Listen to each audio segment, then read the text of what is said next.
ভাই 17 বছর কি কোনো কামকাজ হয় নাই?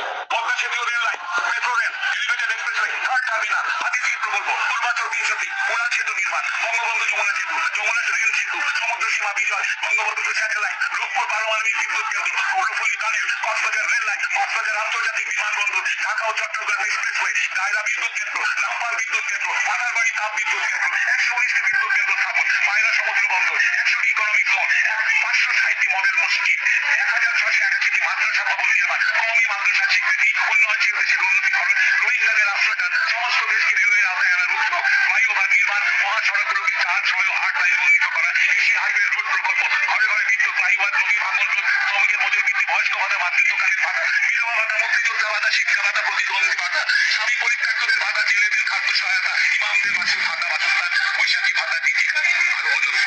আমার রং করেছেন এতগুলো পড়তে।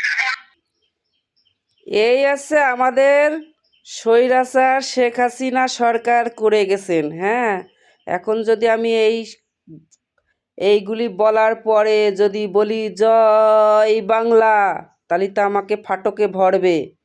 এই জন্য এইগুলি আমাদের স্বৈরাচার সরকার করে রেখে গেছে আমাদের আরাম আয়েশের জন্য।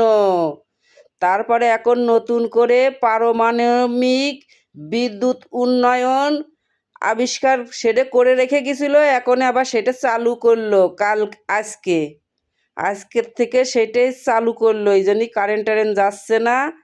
হ্যাঁ, এটাই আমাদের স্বৈরাচার সরকার আমাদের সুখ শান্তি ভবিষ্যতের জন্য 60 বছরের জন্যই করে রেখে গেছে। এখন যদি জয় বাংলা বলি তাহলে তো আমাকে ফাটকে ভরবে। ধন্যবাদ সবাইকে।